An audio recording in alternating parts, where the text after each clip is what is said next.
Welcome everyone to another session of the Healthy Reset.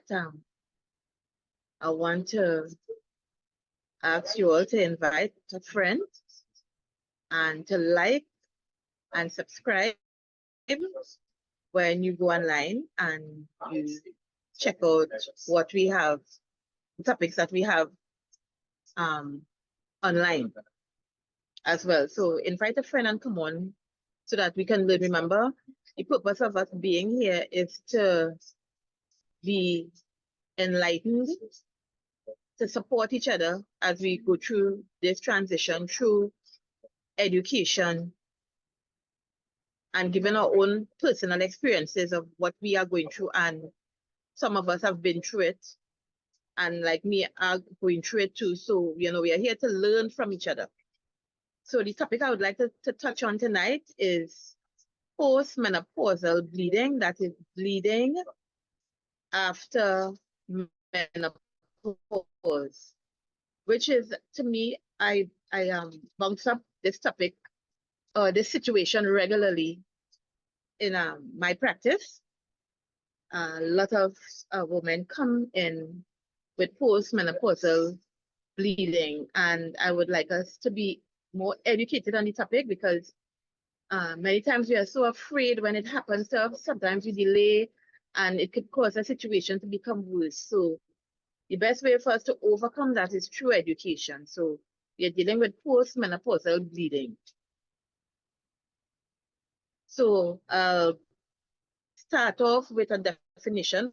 Postmenopausal bleeding is actually vaginal bleeding that occurs a year or more after your last menstrual cycle. It can be a symptom of vaginal dryness. It can be because of polyps, which are non-cancerous growths, or it can be other changes in your reproductive system. In about 10% of women, however, menopausal bleeding can be a sign of uterine cancer. So we want to deal with the symptoms and the causes, diagnosis and tests, management and treatment, and living with that diagnosis. So what is postmenopausal bleeding? Postmenopausal bleeding is vaginal bleeding that occurs after menopause. So after we go through that 12 months of consecutive, 12 months straight of not having a period, bleeding that occurs after that time. So menopause is when a woman hasn't had a menstrual cycle in 12 months. So bleeding from your vagina after menopause is not normal. Now, in most cases, so I want to enlighten us in this part here with many of us coming, we are so afraid when this occurs. In most cases, I would like to reiterate here, postmenopausal bleeding is due to benign, which is non-cancerous conditions, and isn't a cause for worry. But about 10% of women bleeding after menopause is or may be an early sign of uterine cancer, which is cancer in the lining of your uterus. So talk to your healthcare provider if you experience any bleeding after menopause. They'll want to run tests to see what is actually going on and to rule out anything that may be serious or life-threatening. Now, is bleeding after menopause ever normal? Any vaginal bleeding that occurs more than a year after your last menstrual period is unusual. This includes even if you're bleeding very light or pinkish or spotting or brown discharge, or even if you're bleeding and your bleeding is heavy. If it only happens once or twice or more, contact your healthcare provider if you experience bleeding after menopause, as it can be a sign of a medical condition. Now, many of us will say, now, I wonder how common is bleeding after menopause, or how common is bleeding postmenopausally. Postmenopausal bleeding occurs in about 10% of women over the age of 55. And I would like to repeat that. Postmenopausal bleeding occurs in about 10% of women after the age of 55. Symptoms and causes.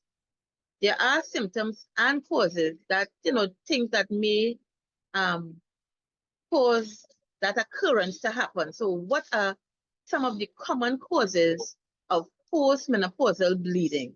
Let us look into that. The most common causes of bleeding or spotting after menopause include vaginal atrophy. A vaginal atrophy is the lining of your vagina becomes thin and dry, which means it bleeds more easily. And we know too that would occur due to the decrease in estrogen. As we pass the stage of the perimenopause and that estrogen has dropped, the lining of the uterus becomes very thin and dry. And that is why in many cases when a lot of us women, we engage in sexual activity at this time, it becomes very painful because we don't have that moisture that we used to have there. And then we have that thinning of the lining. So it makes it even more uncomfortable. That is why doing procedures like pap smears at this time would be very, very uncomfortable because of that thin lining due to of going through menopause. And when you reach that postmenopausal phase, which is called vaginal atrophy, again, I'll repeat that, which is the lining of your vagina becoming thin, and which is accompanied by dryness in many cases, and which makes it bleed more easily. So that is one of the causes of postmenopausal bleeding. Let us look at now hormonal replacement therapy, which is changing or stopping hormonal replacement therapy for those women who use hormonal therapy to help regulate the hormones during this stage or perimenopausal or postmenopausal phase. Changing or stopping HRT in some cases, some women can cause bleeding, vaginal bleeding, right? So hormonal replacement therapy, changing, sometimes you might have to change the dosage, and or you might have to stop it. That can cause bleeding as well.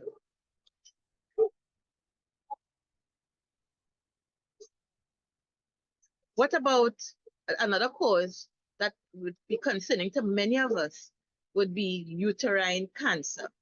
About 90% of women with uterine cancer experience vaginal bleeding even before they are diagnosed. So that's one of the questions we ask on the form. Do you experience any bleeding postmenopausally during sex, which is an indicator as well, or after sex? That could mean something is going on. As I said before, it doesn't necessarily mean that bleeding is uterine cancer, but it is something that you need to look into.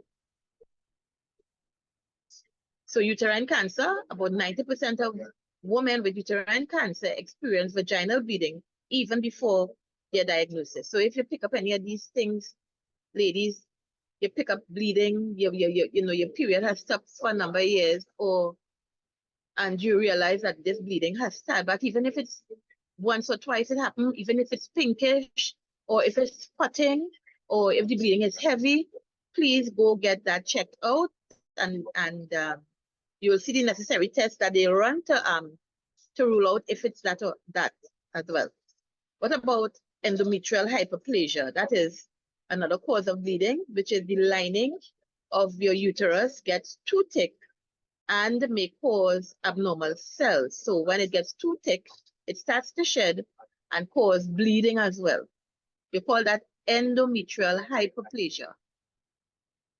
Uterine polyps is another cause of postmenopausal bleeding.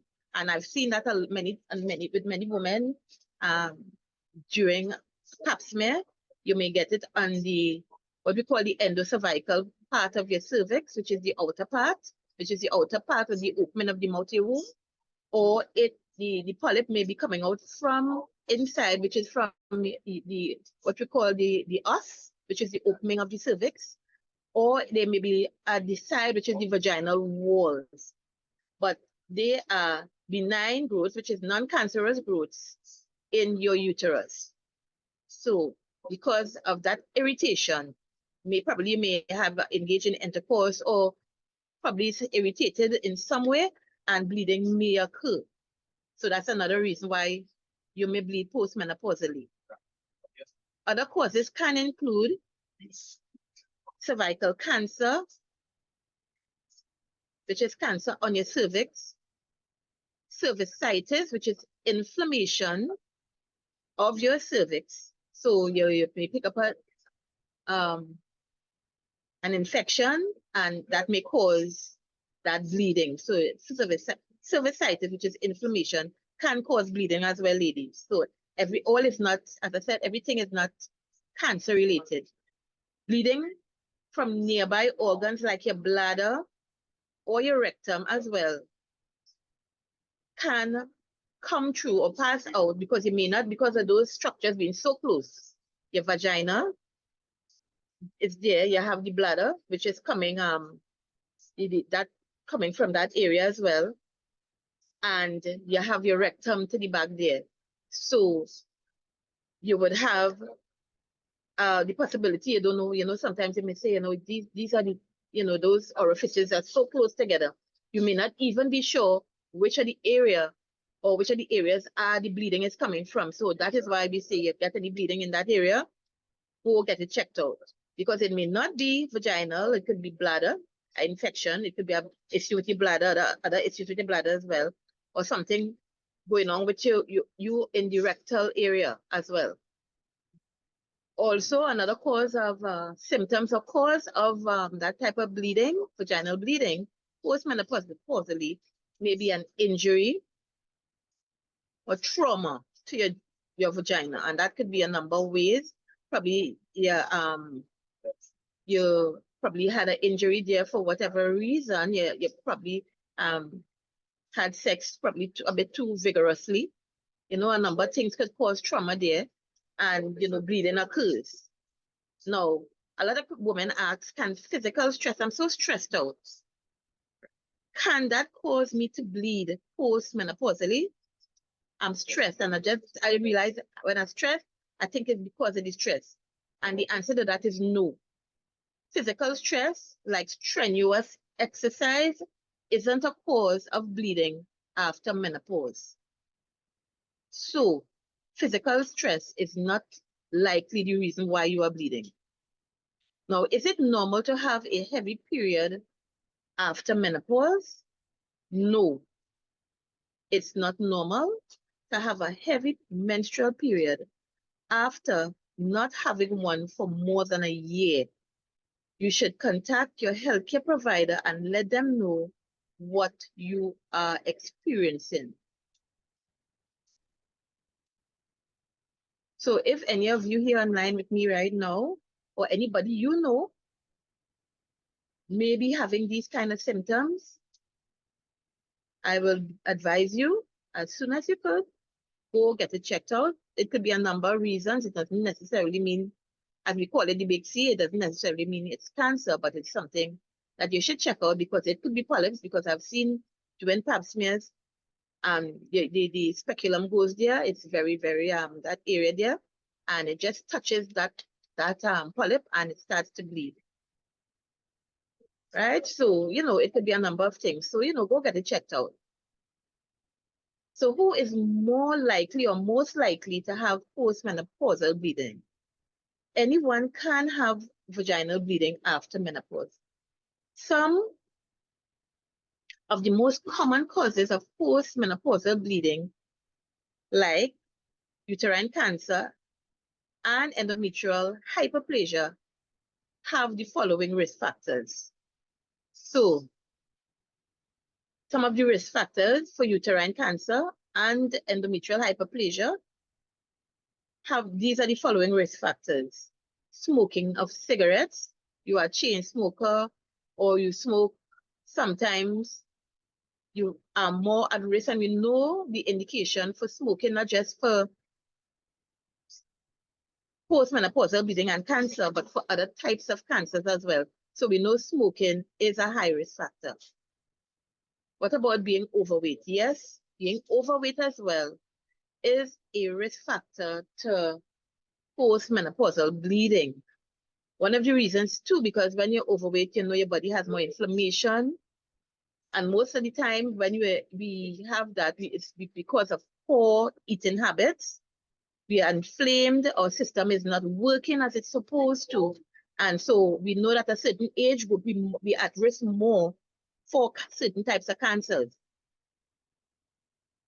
Having diabetes or thyroid disease makes you more prone to getting the endometrial hyperplasia and endometrial cancer. So these are things to look into as well, to just make sure you get your checkup and make sure everything is okay.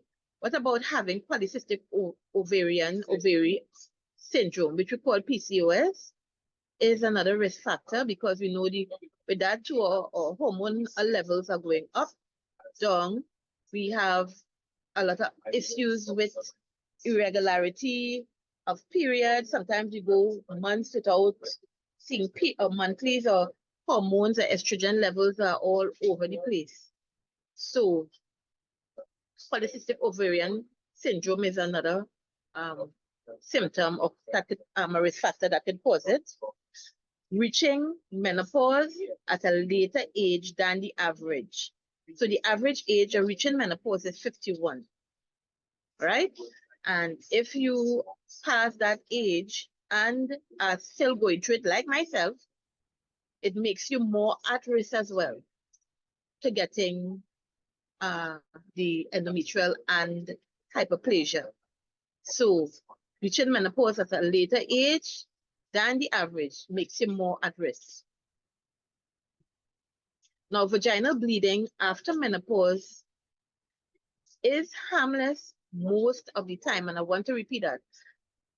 Vaginal bleeding after menopause is harmless most of the time, but that does not mean to say, you know what, I could postpone going and see about this thing. It says it's generally harmless. You do not know what your body is dealing with unless you go and get checked out. So what I would advise us ladies is go get it checked out if that is what is happening to your body at that stage. But postmenopausal bleeding can be a sign of a serious condition, just as I said.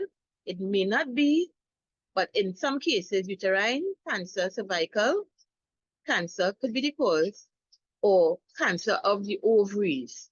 Now, because there's a chance the bleeding is due to cancer, it's best to contact your doctor for an appointment as soon as you could.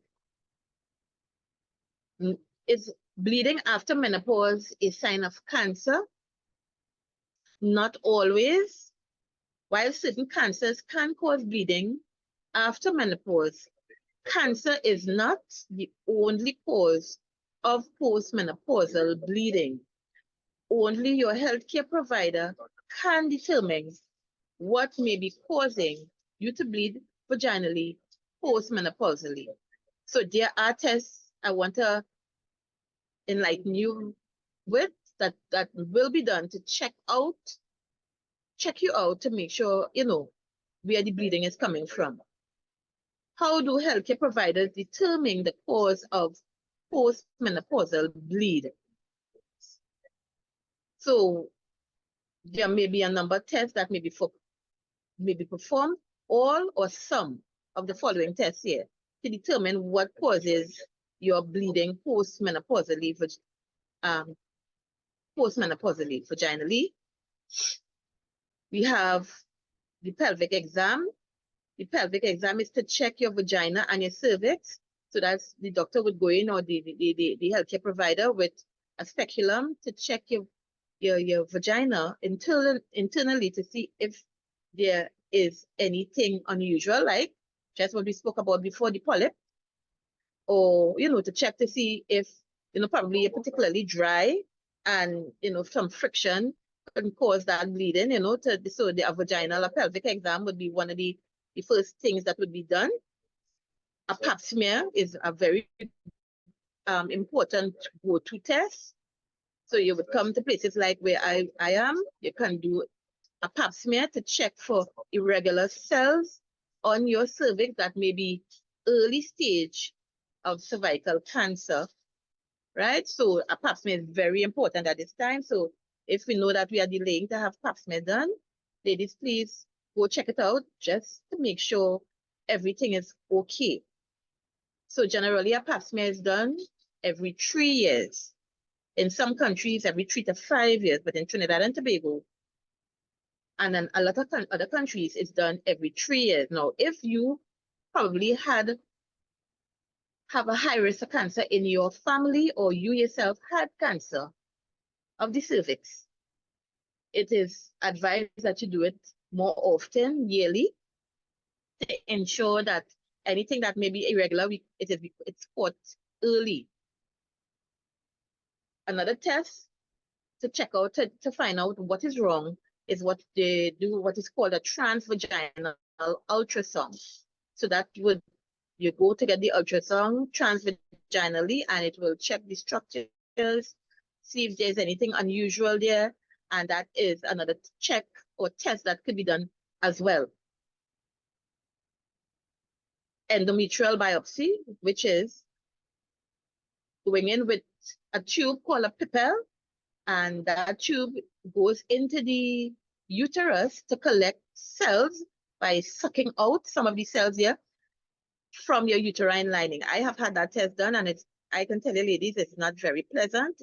It feels very uncomfortable, but it is quite necessary, especially if you have issues with bleeding. So endometrial biopsy was, so when the cells are collected, it's sent to the lab to see if there's any unusual cell that may be precancerous in the lining of your uterus. So you want to rule out.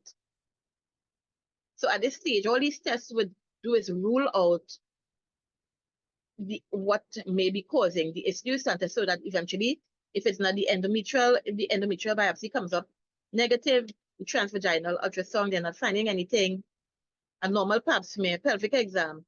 So they would look into other things. It could be hormonal, it could be just the dryness in the vagina at that time, causing the bleeding, especially if you're engaging in sex regularly. So in many cases, I tell patients, get some gel. There's the vaginal gels and the oil-free ones, which are less allergic. Women are less allergic to that, and you can use that when engaging in sexual intercourse to help with the friction. So the KY gel helps a lot. Many women use it at this time, and it's very, very helpful. So your provider also may ask you questions about when your period ended, what medications you take, or if you have any other health conditions that could cause you to bleed vaginally. Sometimes we take a lot of blood thinners and things like that, and that could cause that area as well, cause you to bleed more readily. So how is it treated?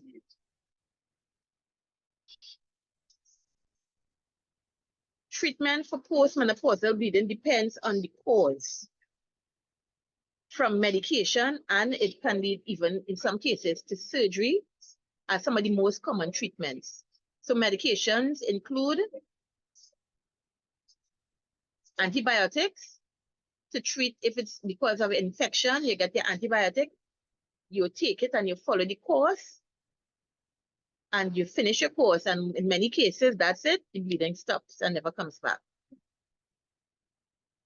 In some cases, estrogen, taking supplemental estrogen, helps bleeding due to the thinning of the vagina, the vaginal atrophy. You can apply the estrogen directly to your vagina as a cream, ring, or insertable tablet.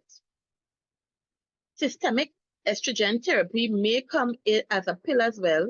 That is when the estrogen therapy is systemic. That means that the hormone travels, when it's systemic, it travels right through your body, throughout your body. So that is another way that the bleeding is treated. What about progestin? Progestin treats endometrial hyperplasia by triggering your uterus to shed its lining. That is when the cells are abundant and it's causing a lot of bleeding. So yeah, but you're not supposed to be having all that uterine lining with all those cells at that stage in your life, because you're past the bleeding stage. So the progestin, what it does, it triggers your uterus to shed that extra lining that you may receive so that the bleeding would be very much reduced and eventually stop. And this progestin can come again as a pill or an injection, a cream, or what we call the IUD, which is the intrauterine device. And one of the most common ones that they use in cases like that is Mirena. Mirena is known worldwide to help with bleeding issues with many, many women. And it is very safe. And in many cases, studies have shown in many cases that it helps to heal uterine early stage endometrial cancer, early stage. So the IUD, the Mirena, I know it is good. It is very good when it comes to that, right? I use it on a lot of women, and it is, I mean, it's really, really helpful for bleeding and that type of bleeding at that postmenopausal phase. There also is surgical treatment, which includes hysteroscopy, which this procedure allows the doctor to diagnose, treat the causes of uterine bleeding, like the polyps and the growth. And that is simply, they could just remove that according to which part of the cervix it is. The nurse may be able to do it according to where it is. If it's on the endometrial outer part of the cervix, the nurse removes it and she puts it in a solution, which I usually do, and send it to get checked out. But if that polyp is coming out, that growth is coming out of the vagina, we refer the patient to the doctor, or if it's on the vaginal walls, because those areas are areas that are very vascular and could cause a lot of bleeding. So we let the doctors deal with those type of polyps when they are on the vaginal wall or coming out from the cervical arch, because we don't know how far it goes and what it is attached to. So those type of polyps is left to the doctors to go and deal with that type of polyp. But as we said before, the polyps are non-cancerous, right? They are benign. So it's just to get them out of the way and to deal with the situation as the case arises with polyps. So your healthcare provider inserts a hysteroscope, which is a thin lighted tube into your vagina to better see the inside of your uterus and to deal with the polyps. Have we ever heard about the dilatation and curettage, ladies? Anybody ever heard about it? We call it in Trinidad and Tobago, we call it scrape. We call it scraping. Many patients say I get scraped nissy. But it's the actual name for it is dilatation and curettage. When you're bleeding heavy at postmenopausally, it's done very, very, very common procedure. This procedure it removes the lining and contents of your uterus, and it helps to stop and treat many bleeding, some types of the endometrial hyperplasia as well. And in many cases, after the DNC is done, the bleeding never returns. And in the extreme cases, we have hysterectomy. Now we know that with that surgery, this is actually a surgery to remove your uterus and your cervix. You may need a hysterectomy if you have, in cases, if it's uterine cancer. So your healthcare provider would tell you about the different approaches of the hysterectomy and to deal with cases if it is uterine cancer. There's also something called saline infusion ultrasound, also known as sonar hysterography. And this procedure involves your provider filling your uterus with some saline and then using an ultrasound to better see the abnormalities in your uterus. So these are some of the main management and treatment for bleeding post-menopausally ladies. Any questions so far? You ever notice how marketing advice online has become just chaos? Like 1 minute they're telling you to go viral on TikTok by dancing in your kitchen. And the next, it's build a 17-step funnel that converts strangers into superfans while you sleep.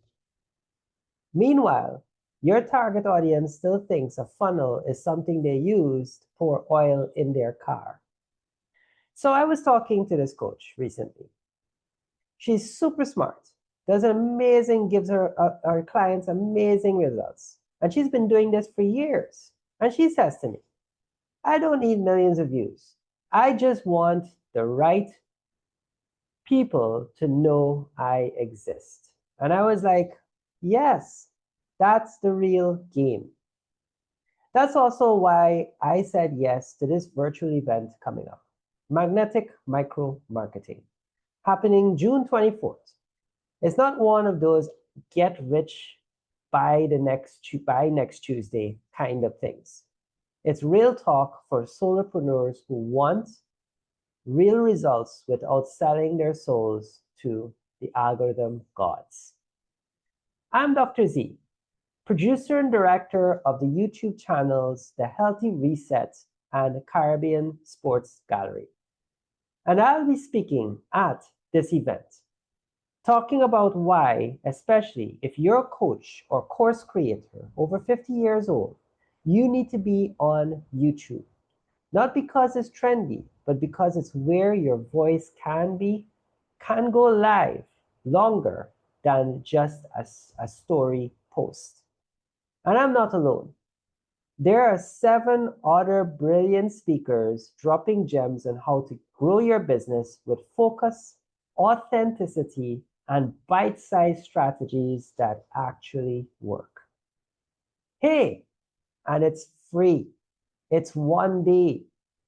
And it won't leave you needing a marketing PhD just to implement these strategies. So if you're a coach, author, speaker, or service-based entrepreneur, and you're ready to make your visibility magnetic, not manic, grab a ticket and join us.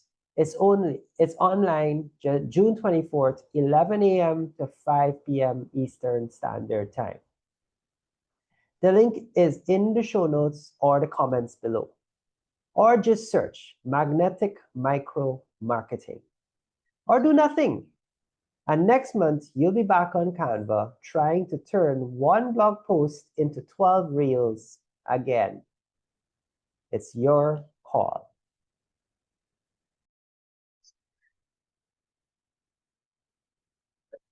So what I would like to say though, it is a very important topic, a very serious topic. What I would like to say though is many of us who miss this topic today, you can go online and check out all the points that I'm making now to ensure that it's understood, and you can share it with a friend. Miss Atwell, you were saying something? Yes, I had 2 questions, but I forgot one. Good night, all. I remember you saying earlier on that approximately about 90% cases will have bleeding of the uterus to signify that something is wrong, whether it's cancer or otherwise. let's say for instance, the other 10%, is it that in that 10%, there are persons who will be having certain issues, for example, cancer, and they will not have a bleeding? Well, you know, cancer, we're talking about, this is cancer of this part of your body there, of the uterus, right? And those type of cancers generally would have bleeding if something is wrong, especially post-menopausally. So that is an indication that something is wrong down on that side. But there are other cancers in other parts of your body that could present and you don't know that you have cancer. For example, if you have pancreatic cancer, we know that it presents very late, very, very late. By the time that cancer is found out, that person reaches stage 4 cancer, right? So we know not all cancers, according to where they're located, would cause bleeding. But in the case of these type of cancers, the endometrial, the cervical, these type of cancers are cancers that would show themselves up through bleeding. Okay, thank you. Right? So especially, Hello. yes, my dear. Hi. Pleasant evening to everyone. Nurse Maria, and you mentioned about polyps, right? Yes. You say most polyps are benign, or all polyps are benign? Well, Jenna, from what I have studied and read, most polyps, right? Because I wouldn't say 100%, but generally speaking, most polyps are, as the study suggests, are benign. But they still send them to get checked out because we know, you know, with life and, you know, with cancer, you know, there are certain probably cancers that could be in another part of your body and could sneak up and go there, right? But generally, if you have a polyp vaginally, generally it is non-cancerous. But I would think I was told that all polyps it's better if you remove, because you know, the longer you left it, it could turn out to be something different. I don't Okay. know. No, but I'm not talking about the removal of the cancer, the polyp itself. No, I'm talking about, like, for example, I do a pap smear and I bounce up a polyp, right? Mhm. It doesn't necessarily mean in most cases that that polyp is a cancer, because from the studies that we see, they are generally benign, right? And when they come up and you see them, you don't leave them to get bigger and bigger. You cut them out, right? Oh, Many you of got it. That's Okay. what I was saying. Yeah. So Okay. many times I've seen cancer in the endocervical area. I have a polyp remover. I take it out and I send it still to the lab to get tested, right? So we see Okay. polyps, we do just leave them to just get bigger and bigger because it will cause bleeding. As we're dealing with today, it will cause discomfort, right?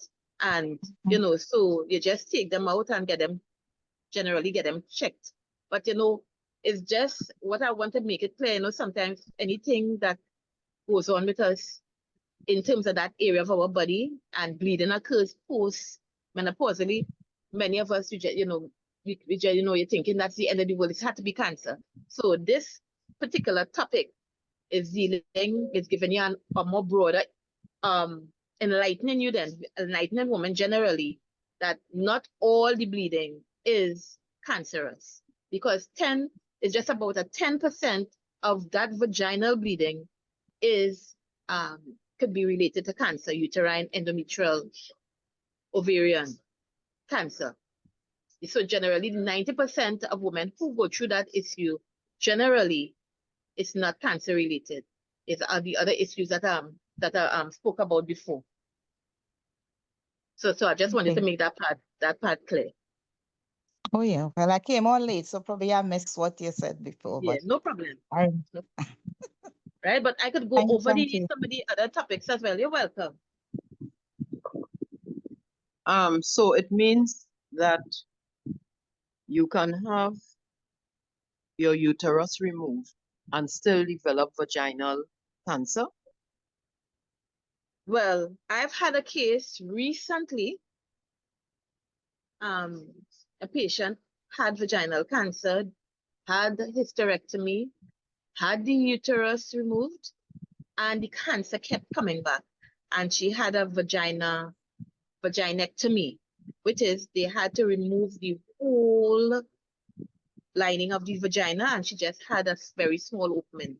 So in extreme cases, that would be the very extreme, right? But generally speaking, when they remove, if this the cancer, the cervix, if they catch that cancer in time and they remove the cause, the root cause, the cancer is just, it's gone, and you get a treatment, whether it be radiation or chemo, and you continue getting the necessary treatment, the cancer generally stays away. But as I tell you, like that lady that I met some time ago, it can reach to extreme cases that they had to take out all the structures vaginally and just leave you with that little piece of tissue there. Yes, that is one of the more extreme cases that I met. You see, these things make me wonder, and this is it's well explained by nurses, but these things make me wonder sometimes, why this is a haven for good breeding grounds for that type of, for those type of disorders or diseases as the case may be, or cancer as the case may be. Why? Sometimes too, this may not be good for the heirs of the women who haven't had children yet, or who probably has not gone into menopause. But sometimes I personally wonder why we have to have this womb in, and it's a breeding ground. After we have all our children and probably gone into full. So sometimes I wonder, after children, why you have to have a womb in, because it's such a good breeding grounds for these things. That's just by the way I'm taught. Yes, I understand. But again, there are certain risk factors, which is, as with everything else in life, everything generally is related to a number of factors. We know we dealt with stress, because stress by itself can cause us to get sick, a lack of sleep, worry, concern, poor eating habits. All of these things can add up to getting us sick generally. And we know we are more prone to getting certain types of cancers as we reach this turning point or this transition in our lives. So the onus is on us as women to be more proactive at this time. Don't leave anything to chance. You do your best, as they say, and you leave God to do the rest. So you get more proactive with your health.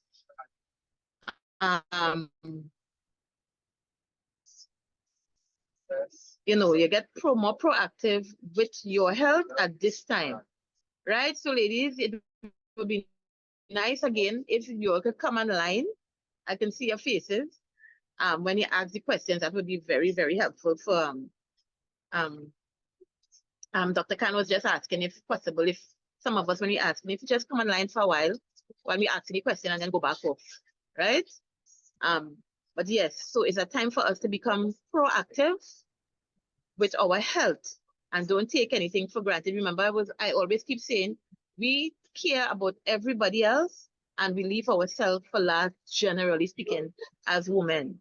So it's time that, this is the time of your life when you should take a more proactive approach to your health. If you wasn't eating the way you were supposed to, you weren't resting, you weren't going to the doctors, you put yourself first.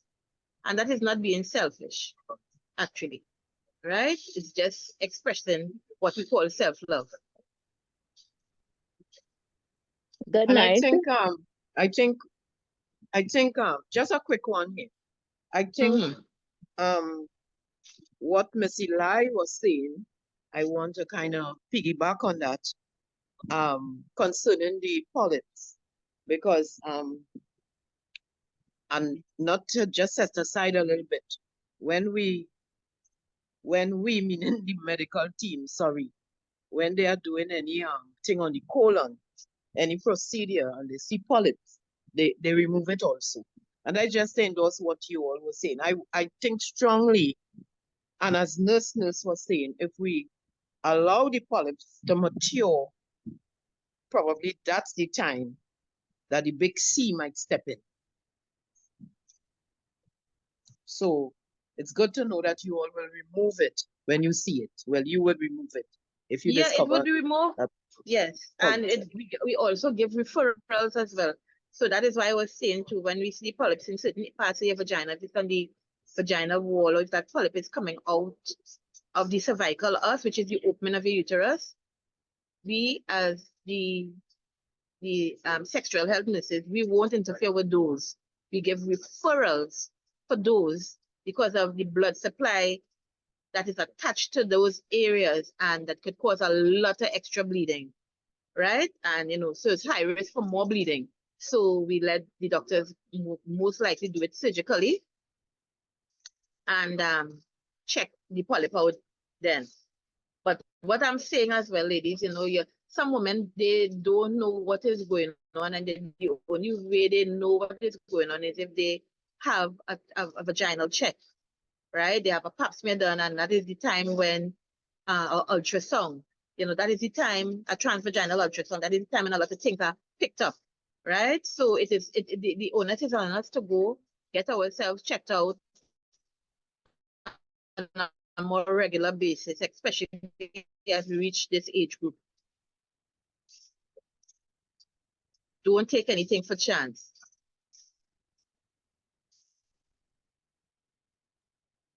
Good night, just Nurse Good Maria. night. Good night, Ms. Ramita. How are you? Yeah, yeah, I'm good. I'm good. Beside the womb being the organ for birth, reproductive organ, is there any other purpose in the body? Does it serve? Because I heard something earlier on pertaining to, and I heard it before, that we don't need to keep the womb because so many things can happen. Well, You're what? at risk. Yeah. Mm-hmm. So I'm So all the wondering now, mm-hmm. yes, if there's any other purpose or if it's safe to get rid of it. Yeah. In some Okay, instance. Yeah. that's a good question. The functions of the uterus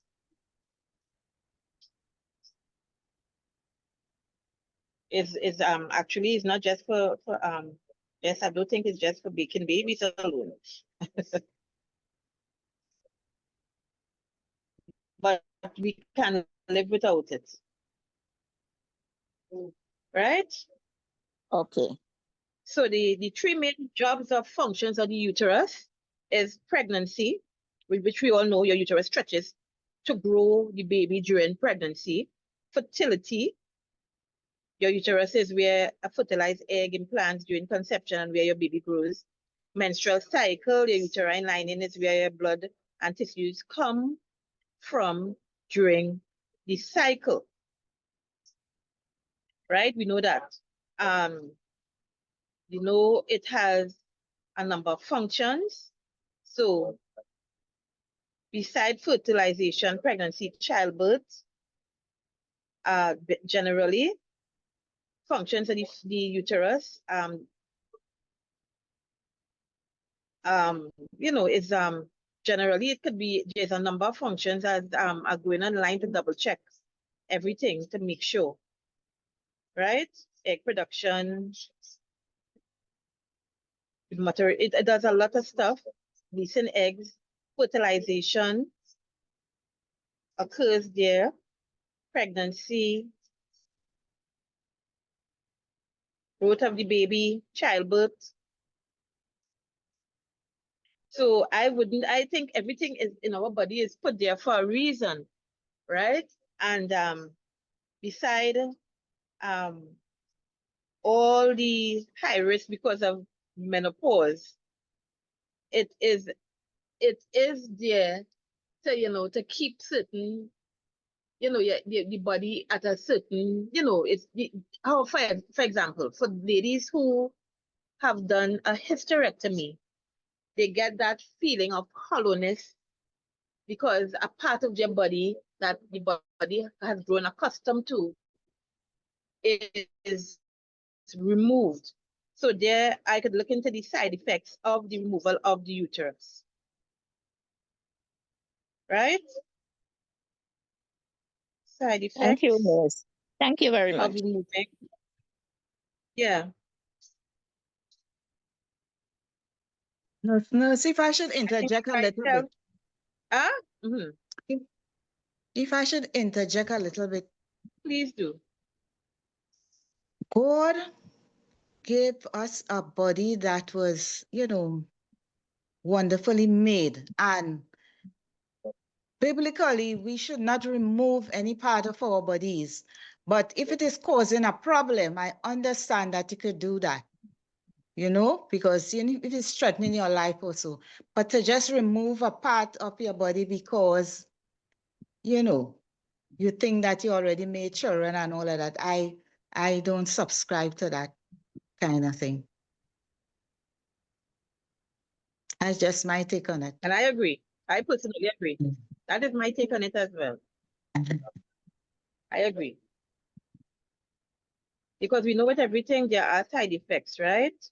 With some of the side effects after we remove when a hysterectomy is done, you get vaginal bleeding and drainage up to 6 weeks after, soreness or irritation of the incision site, difficulty peeing and pooping, well, in the days following after surgery, fatigue and tiredness, things like that.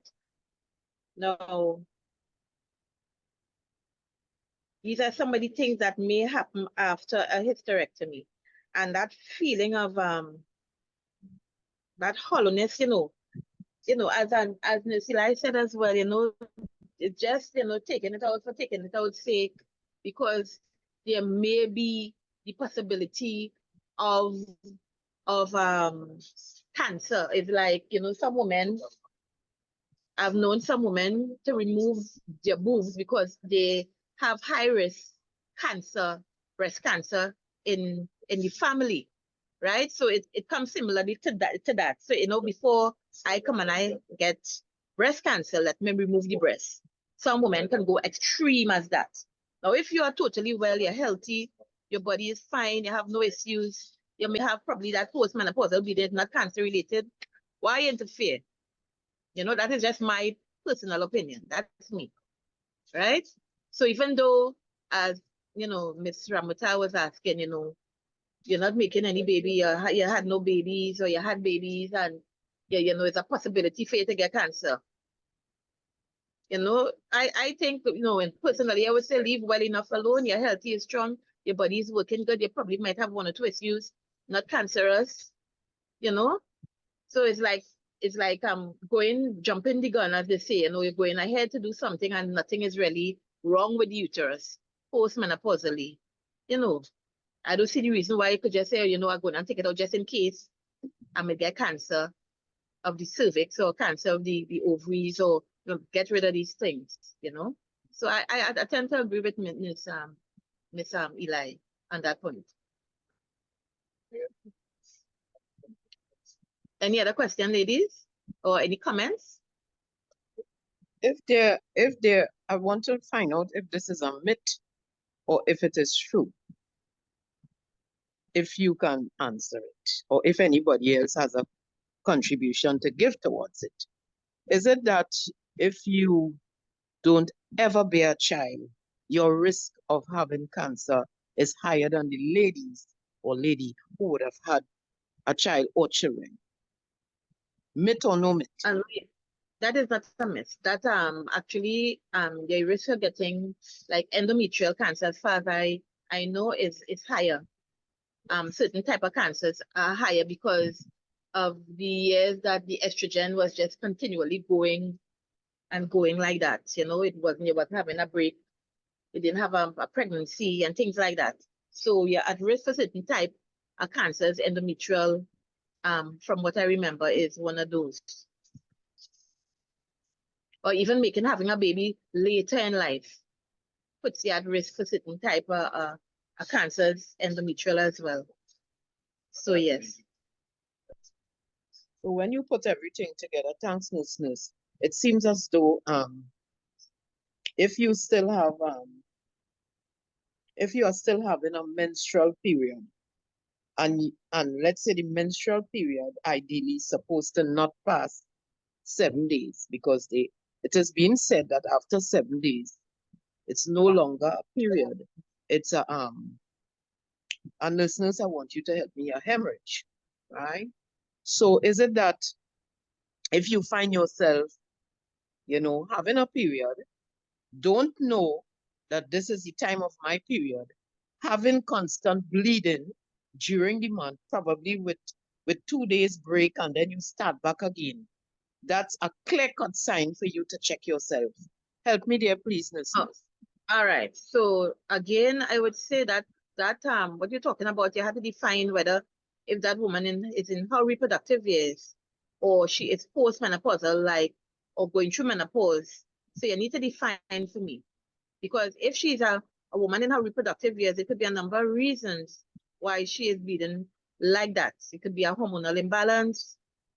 It could be a number of other issues going on. She may have polycystic ovaries, things like that. So it doesn't necessarily mean that bleeding, like extended bleeding, could be cancerous, especially if she is in her reproductive years. If you're a postmenopausal woman and you're getting that type of bleeding, we know there are risk factors for cancer, for the high, for the dry, when you have a lot of the different issues that we spoke about before. So it depends. It actually depends on the if that type of bleeding you're talking about that you just mentioned happening in your reproductive years or postmenopausally, they will deal with it accordingly. According, as we spoke about, according to what your situation is. But in the topic tonight, we're dealing with postmenopausal. Right? That other bleeding you're talking about is more or less linked to more a hemorrhagic bleed.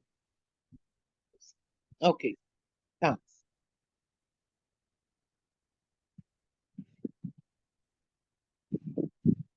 So I don't know if you have any comments again, ladies, but what I would like us to do though, and just enlighten, or a lot of us women, we keep so much things to ourselves. We don't speak when a lot of things are going on with us, something is off, something is not normal. Bleeding postmenopausally is not a normal thing. Get it checked out. It doesn't necessarily mean it has to be cancerous, but it's something that you need to get checked out just in case it may be, something that could be life-threatening and could be dealt with at an earlier stage before things advance. So get it checked out. That is my advice at this point in time concerning postmenopausal bleeding.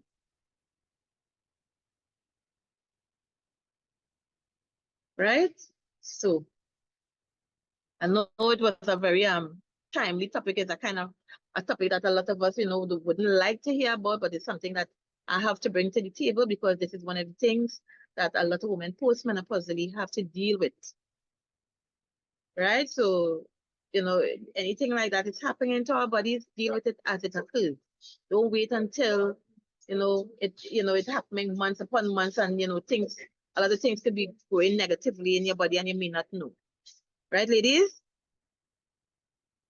So I hope, I hope we understand the importance of getting ourselves checked out on a regular basis. Many women wait, and I bounce up a lot of women, they wait until things reach really bad.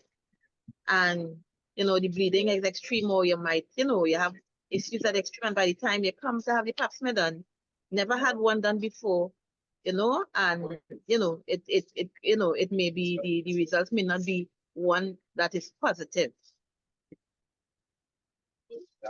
So that is why I thought it was timely to bring this topic to us. Yes, and this topic is very passionate for me because I had this cousin who she told me that she had this large thing. She said it like this. She had this large thing that is hanging inside her vagina, right? I remember I was working at the pap smear unit in Eric Williams. So she came down and I, examined and I recognized that it was so large. So I told her when she get back to Tobago to go to her gynecologist, refer her now to a gynecologist. But anyhow, she went to the nurse. Apparently, she went to a nurse and the nurse told her that once you're not doing anything to you, you don't have to do anything. Nurse, I'm telling you, she is under the ground now, young girl. And I felt this, like if I didn't do enough. But I was in one country, she was in the next country, and I told her what to do, and she delayed. Yeah. So that's why, hence the reason why I asked, about this polyps and thing. I would always advise people, get it removed. So ladies, see, that's another example. And then we don't know why I say that too, with the polyps too, generally they are non-cancerous. But if that cancer comes from, that would mean that have been the primary site. And that cancer starts to spread. It gets to all other areas. It can get to down there as well. Right? So she just let that, fester, as we just say, in this part of the world, it sort of fester and fester, and it just stays there, and it reaches a point where the cancer, it becomes cancerous, that area, so anything that is going on and your body you're not sure about, you get some advice, as Nurse Eli was saying. So one nurse told her that is all right, because most likely she was not trained in what I am trained in. You're not sure about something, send the person to get a professional advice. Especially if you're not equipped or trained in that particular area, let them get a professional advice. Go get the particular test instead of telling that person, yeah, but you'll be all right. It's okay. It's embodying you. I mean, that's really, really poor advice, I must say. So get yourself checked out. And, sometimes they say get a second or third opinion at the same time. Yes, do that, ladies. So Miss Caballo was telling us, thank you for the topic, and you're very welcome, ladies. And I want to deal with more topics, with issues that deal with conditions that affect us women during the postmenopausal era or time of our life. There's a lot of things. So the more we know, the more we'll be able to identify issues earlier as well, right? So I want to say thank you again. I think we went over January tonight. We went over our time. I want to say thank you again for the contribution of everybody, and let us keep this going, because we have a lot of things to cover, and it can save not just our life, but we can help save the life of others through this knowledge. So I want to say a pleasant good night to everyone until our next session. Okay, good night. Good night. Good night. Good night. Good night.